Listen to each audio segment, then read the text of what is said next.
고린도 교회는 문제가 많은 교회였습니다. 귀한 하나님의 종들이 말씀을 가르쳤고 양육을 했었지만, 그래서 그들의 믿음이 많이 자라나고 또 그들의 인격이 성숙하게 된 것이 아니라 오히려 교회 안에 당파가 생기고 말았습니다. 나는 바울에게서 배웠다, 바울파. 나는 아볼로에게서 배웠다, 아볼로파. 나는 게바, 베드로에게 배웠다, 게바파. 그 가운데 어떤 이들은 나는 오직 그리스도파다, 믿음이 있는 것처럼 자신의 소신을 밝히기도 했지만, 그 역시 또 다른 당파가 되어서 고린도 교회에는 4가지 당파, 바울파, 아볼로파, 게바파, 그리스도파, 이 4가지 당파가 첨예하게 대립을 하고 갈등하는 가운데 있었습니다. 그것만이 아닙니다. 고린도 교회에는 음행 문제가 또 있었습니다. 그리고 혼인과 관련해서 결혼, 이혼, 독신의 문제, 성도들 간의 법정 송사 문제, 성령의 은사 문제, 정말 이렇게 많은 복잡한 문제들이 고린도 교회에 있었던 것입니다. 그런데 사도 바울은 이런 교회를 향해서 서신을 쓰면서 제일 처음을 이렇게 시작을 하고 있습니다. 우리 고린도전서 1장 1절로 3절을 우리 뜻을 생각하면서 같이 읽어보겠습니다. 하나님의 뜻을 따라 그리스도 예수의 사도로 부르심을 받은 바울과 형제 소수데네는 고린도에 있는 하나님의 교회 곧 그리스도 예수 안에서 거룩하여지고 성도라 부르심을 받은 자들과 또 각처에서 우리의 주 곧 그들과 우리의 주 되신 예수 그리스도의 이름을 부르는 모든 자들에게 하나님 우리 아버지와 주 예수 그리스도로부터 은혜와 평강이 있기를 원하노라. 아멘. 고린도 교회의 사정을 생각할 때 이 서신의 첫 머릿말은 참 정말 은혜가 아닐 수 없습니다. 그런데 이 가운데도 2절을 한번 다시 보시면요, 2절 제일 앞에 뭐라고 했습니까? 고린도에 있는 어떤 교회요? 하나님의 교회. 비록 문제가 많이 있지만 그럼에도 하나님께서 세우셨고 이제도 하나님께서 다스리고 계시는 하나님의 교회라는 것이죠. 그리고 사도 바울은 고린도 전서에 이어서 고린도 후서까지 기록을 했는데요, 고린도 전서와 고린도 후서를 다 끝맺으면서 이렇게 마무리를 하고 있습니다. 우리 고린도후서 13장 13절을 같이 읽어보겠습니다. 주 예수 그리스도의 은혜와 하나님의 사랑과 성령의 교통하심이 너희 무리와 함께 있을지어다. 아멘. 뭐 익숙한 구절이죠. 언제 들으시죠? 축도할 때, 우리가 축도할 때 바로 이 구절을 사용해서 축도를 하는 것입니다. 왜 이 구절로 축도를 하게 되었을까요? 그것은 고린도 교회만이 아니라 신약의 모든 교회들이 저마다 문제가 많이 있지만 그럼에도 주 예수 그리스도의 은혜와 하나님의 사랑과 성령의 교통하심이 지금도 그리고 앞으로도 함께 하실 것을 믿고 바라며 이렇게 축도하고 예배를 마무리하는 것입니다. 지난 한 해 바로 이 말씀과 같이 우리는 다 부족하고 연약한 것밖에 없지만 성삼위 하나님께서 특별하신 은혜와 사랑과 교통하심의 역사로 우리 교회와 그리고 우리들 모두와 함께하여 주셨던 것입니다. 그렇다면 지난 한 해 나의 삶은 과연 어떠했는가? 나는 과연 하나님 앞에 어떻게 살아왔는가? 교회를 이루는 한 지체로서 앞으로 어떻게 더욱 살아가야 되겠는가? 고린도 교회에 주셨던 말씀을 통해서 함께 생각하며 은혜 나누고자 합니다. 말씀의 제목처럼 우리들은 그리스도의 일꾼입니다. 그리스도의 일꾼. 이 정체성부터 우리가 먼저 바로 가져야만 될 것입니다. 교인, 신자 다 맞는 말이지만 나는 그리스도의 일꾼이다. 이런 의식이 우리 모두에게 있어야만 되는 것입니다. 우리 본문 1절을 같이 한번 읽어보겠습니다. 사람이 마땅히 우리를 그리스도의 일꾼이요 하나님의 비밀을 맡은 자로 여길지어다. 여기서 우리가 나오는데요, 여기서 우리는 1차적으로 사도 바울과 당시 사역자들을 가리키는 것이고요, 더 나아가서 오늘날 우리들까지도 포함하고 있는 것입니다. 그런데 여기서 일꾼이라는 말은 헬라어로 휘페레테스, 이런 말입니다. 참고로 휘포라고 하는 말과 또 여기 에레소, 휘포라는 말은 아래라는 뜻이고요, 에레소라는 말은 노를 젓는다. 이 두 가지 단어가 합해진 합성어입니다. 그래서 직역하면 아래에서 노를 젓는 자, 이런 의미입니다. 아래에서 노를 젓는 자. 다시 말해서 배의 제일 밑창에서 노를 젓는 노예를 뜻하는 단어가 그리스도의 일꾼할 때 일꾼이라는 단어인 것입니다. 당시 로마에서는 이 노 젓는 일을 노예 중에서도 제일 최하층의 노예가 담당했었다고 합니다. 그리고 한번 이 일을 하게 되면 죽을 때까지 이 일에서 벗어나기가 어려웠다는 것입니다. 그렇기 때문에 그리스도의 일꾼, 이 말은 사실 아주 참 무거운 말인 것이죠. 일꾼이라는 단어의 원뜻을 생각할 때 그리스도의 노예가 되어서 오직 그리스도만을 위하여 죽기까지 충성을 다하며 살아가는 자, 이런 의미가 이 안에 내포되어 있는 것입니다. 이와 똑같지는 않지만 성경을 보면 이와 비슷한 맥락의 말씀들이 자주자주 나옵니다. 우리가 잘 아는 로마서 12장 1절 한번 같이 읽어보겠습니다. 그러므로 형제들아 내가 하나님의 모든 자비하심으로 너희를 권하노니 너희 몸을 하나님이 기뻐하시는 거룩한 산제물로 드리라. 이는 너희가 드릴 영적 예배니라. 자, 여기서는 뭐라고 말씀하고 있습니까? 너희 몸을 어떻게 해요? 하나님이 기뻐하시는 거룩한 산제물로 드리라. 이것도 엄청난 표현입니다. 구약의 생축이 제단에서 죽어지는 것처럼 예수 그리스도의 피로 값주고 산 너희의 몸이 되었고 너희 인생이 되었는데 일생 살아가는 동안 너의 몸을 그와 같이 바쳐드리는 심정으로 살아가야 된다는 것을 이 말씀이 우리에게 권면하고 있는 것이죠. 갈라디아서 2장 20절에는 우리 또 잘 아는 요절인데요, 이렇게 말씀하고 있습니다. 우리 같이 읽어보겠습니다. 내가 그리스도와 함께 십자가에 못 박혔나니 그런즉 이제는 내가 사는 것이 아니요 오직 내 안에 그리스도께서 사시는 것이라. 이제 내가 육체 가운데 사는 것은 나를 사랑하사 나를 위하여 자기 자신을 버리신 하나님의 아들을 믿는 믿음 안에서 사는 것이라. 이거 미처 넘기지 못했는데, 하나님의 아들을 믿는 믿음 안에서 사는 것이라. 우리가 이렇게 살아가야 되는 것입니다. 그래서 예수 그리스도의 십자가 대속을 정말로 믿는 자, 그 삶은 마땅히 달라져야 되는 것입니다. 삶의 목적이 달라야 되는 것이고 삶의 방향성 자체가 세상 가운데 있는 사람들과는 전혀 달라야 된다는 것입니다.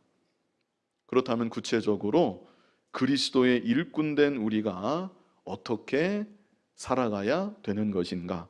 자, 먼저 첫 번째는요, 하나님의 비밀을 맡은 자로 살아야 합니다. 어떤 자로 살아야 한다고요? 하나님의 비밀을 맡은 자. 우리 본문 1절 같이 한번 읽어보겠습니다. 사람이 마땅히 우리를 그리스도의 일꾼이요 하나님의 비밀을 맡은 자로 여길지어다. 하나님의 비밀을 맡은 자, 참 엄청난 말씀인데요. 그렇다면 하나님의 비밀은 무엇일까요? 하나님의 비밀은 복음입니다. 좀 더 풀어서 설명하면 예수 그리스도의 십자가, 부활, 이 복음, 이것이 바로 하나님의 비밀인 것입니다. 사도 바울이 처음에는 이 사도 바울이 되기 전에 이 비밀에 대해서 몰랐습니다. 그래서 예수 그리스도의 십자가 대속과 부활을 믿는다고 고백하는 그리스도인들, 사도 바울이 바울 되기 전에 사울일 때 그들을 잡아 죽이기 위해서 온갖 노력을 다하는 그런 삶을 살았습니다.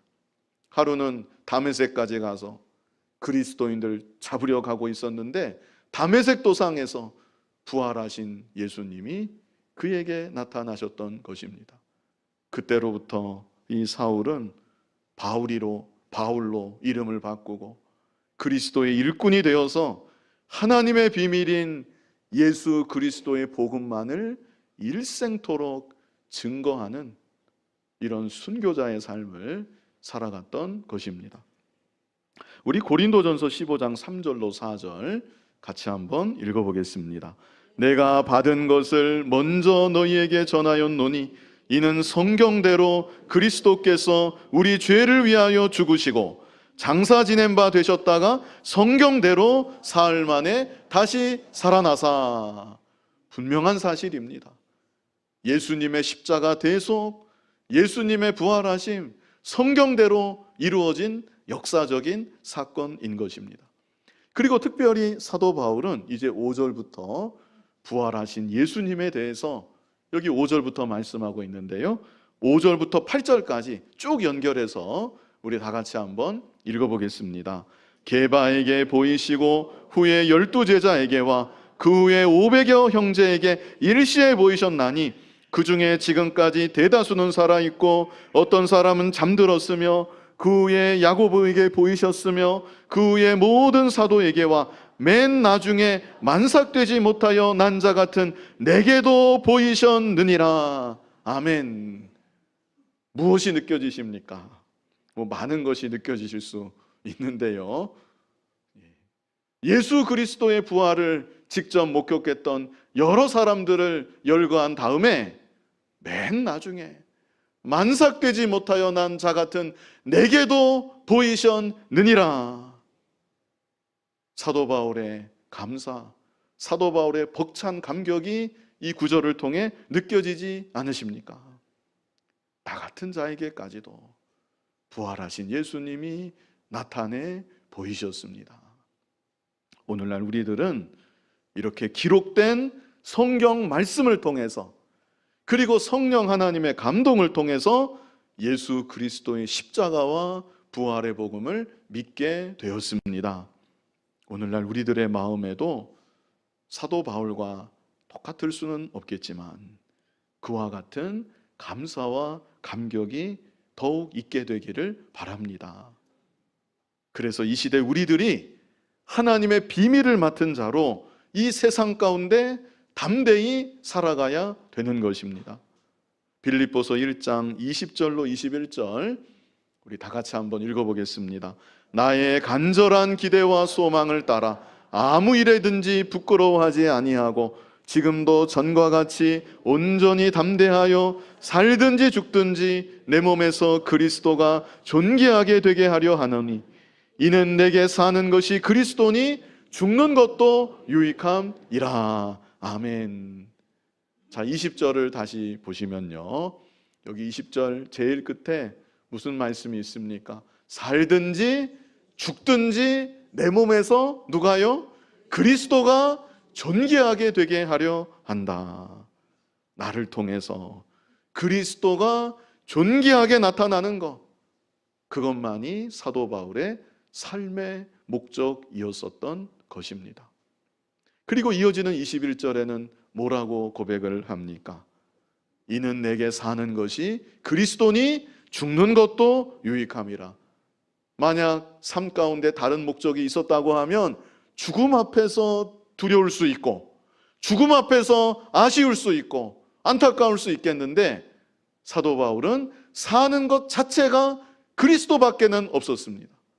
그렇기 때문에 나에게는 죽는 것도 유익하다. 죽으면 주님을 만나게 되는 것이고 영원토록 주님과 함께 복락을 누리게 될 것이기 때문에 죽는 것도 나에게는 유익하다, 이렇게 고백하였던 것입니다.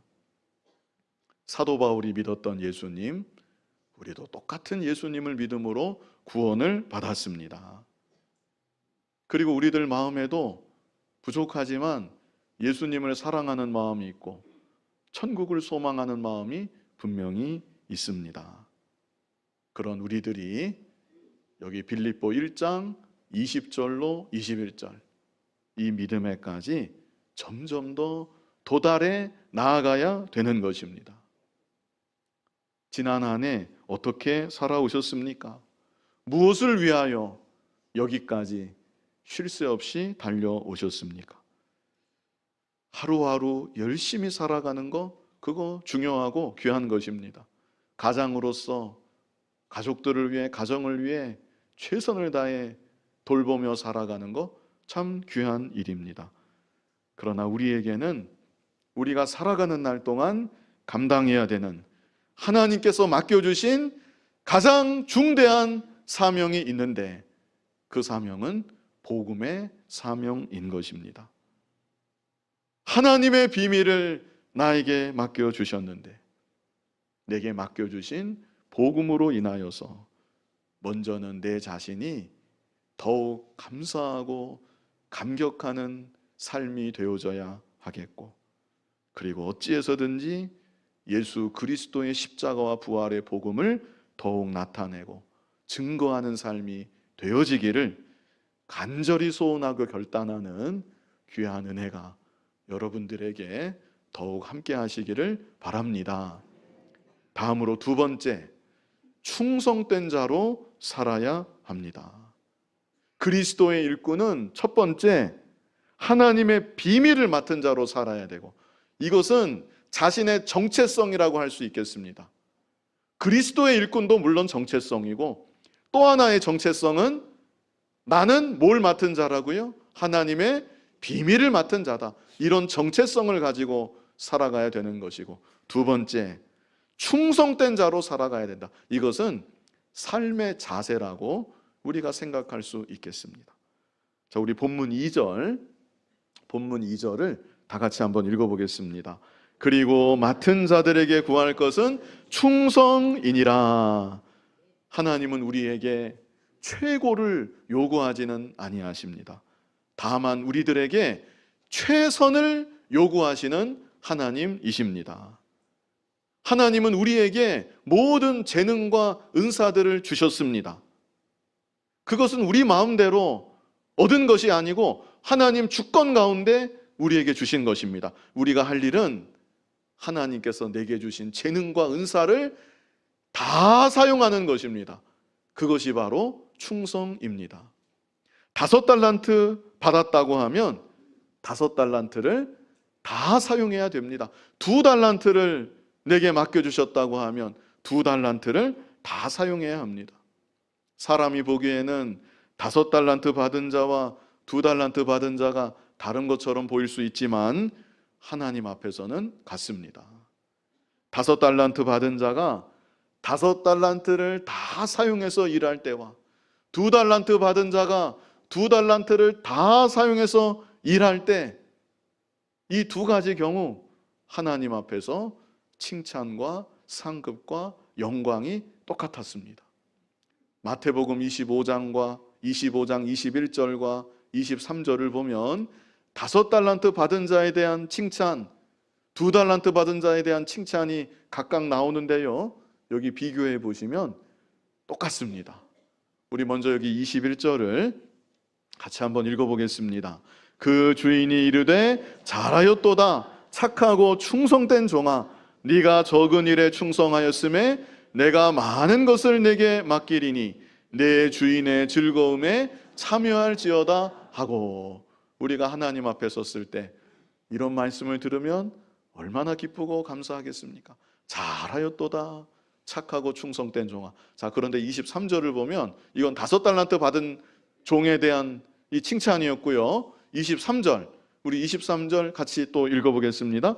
그 주인이 이르되 잘하였도다 착하고 충성된 종아, 네가 적은 일에 충성하였음에 내가 많은 것을 내게 맡기리니 내 주인의 즐거움에 참여할지어다 하고. 아멘. 우리 21절과 23절 다른 절을 읽었는데 똑같습니다.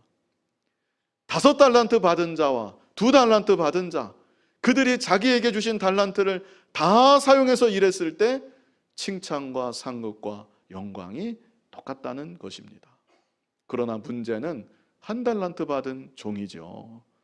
그 달란트 비유에 보면 1달란트 받은 종이 그 달란트를 땅에 묻어버리고 말았습니다. 그럴 때 주인으로부터 책망을 들었습니다. 뭐라고 책망을 들었습니까? 악하고 게으른 종아.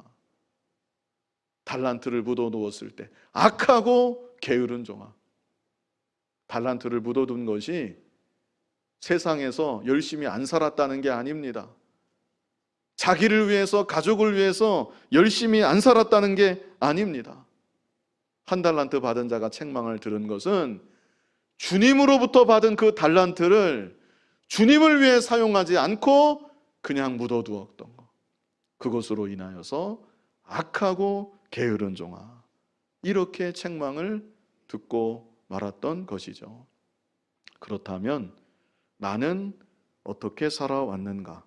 지난 한 해 하나님의 비밀을 맡은 자로 내게 주신 달란트를 다 사용하면서 살았는가? 내게 주신 재능, 은사, 물질, 시간, 생명까지 정말 하나님을 위해서 다 사용하며 살았는가? 아니면 나는 무엇을 위해서 그것들을 사용하며 살았는가? 개인적으로나 교회적으로나 내가 과연 하나님 앞에 충성을 다하였는지 우리가 이 시간 돌아봐야 되는 것입니다. 먼저는 나를 예배자로 불러주셨는데 내가 하나님을 어떻게 예배했는가? 내게 움직일 수 있는 다리를 주셨고 건강을 허락해 주셨는데 얼마나 주의 전을 사모해서 주님을 예배하는 일에 충성을 다하였는가?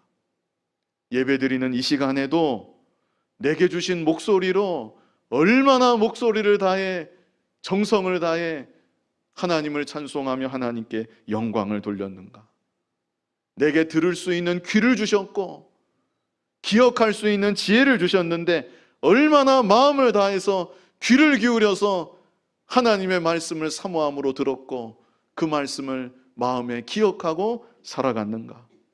예배자로서 나는 과연 충성된 예배자인가?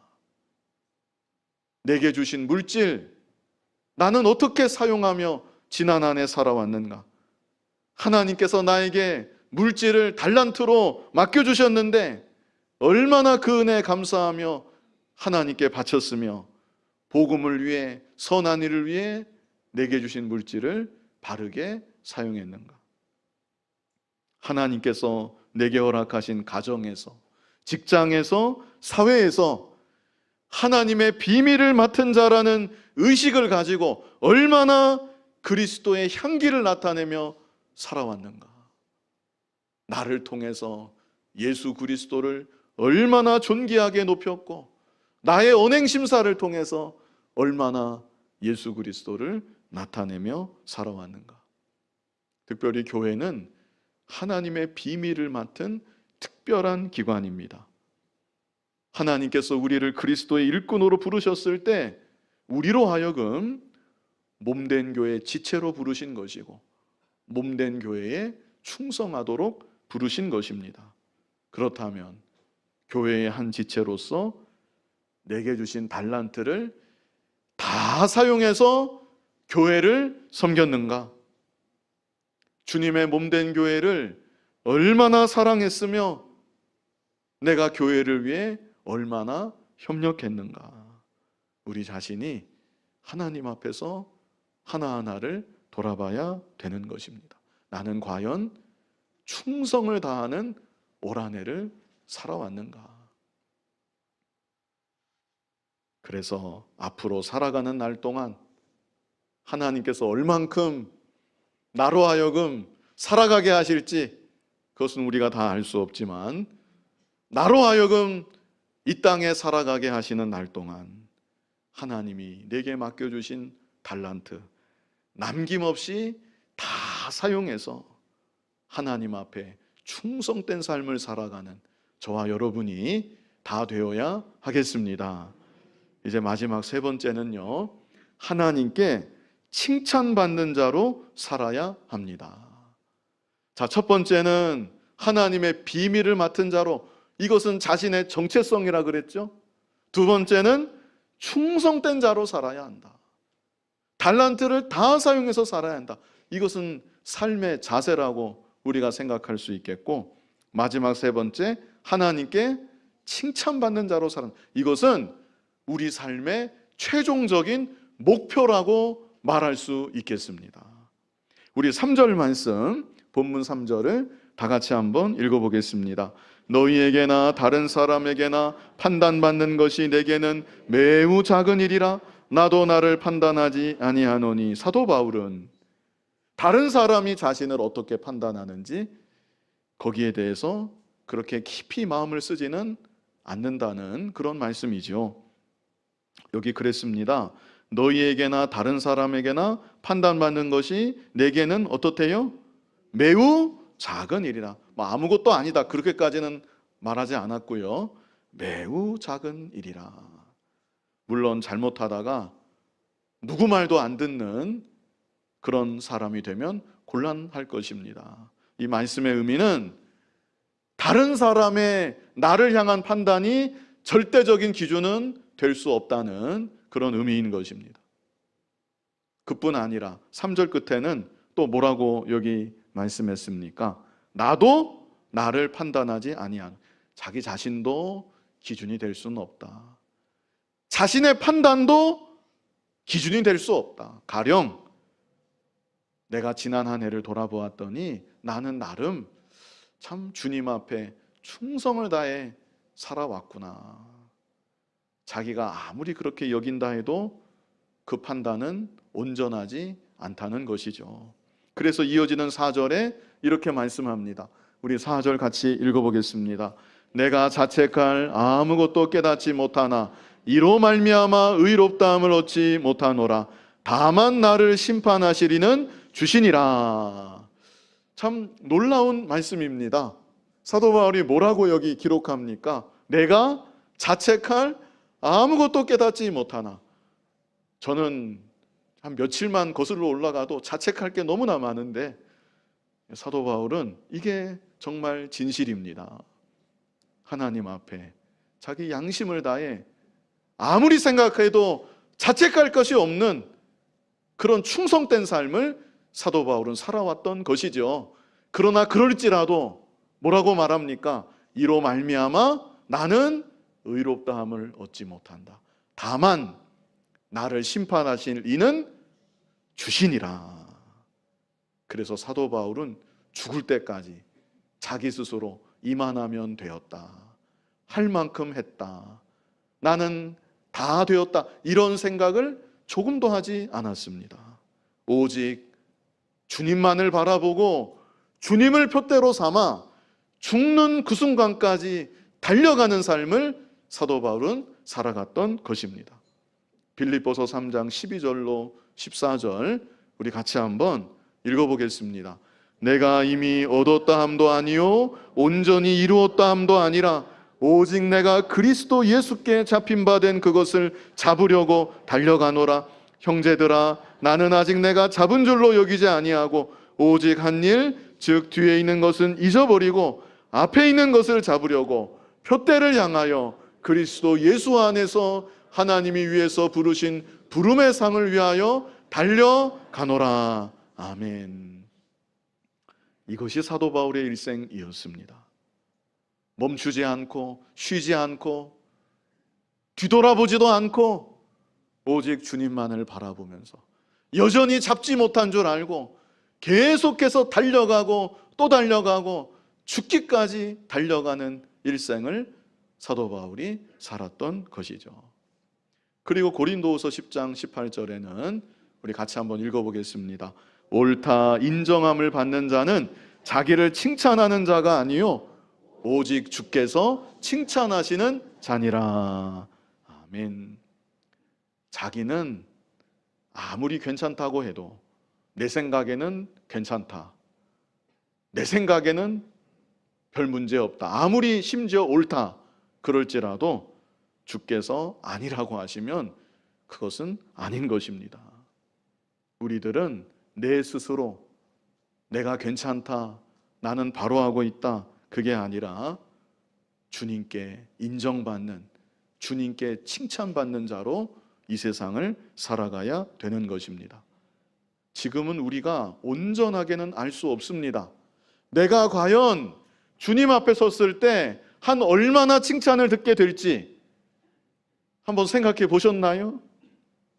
내가 주님 앞에 지금 서게 된다면 내가 한 얼만큼 칭찬을 받게 될지, 나의 어떤 면을 주님이 책망하실지 우리가 생각은 할 수 있고 어느 정도 알 수는 있지만 뭐 정확하게 다 온전히는 알 수 없습니다.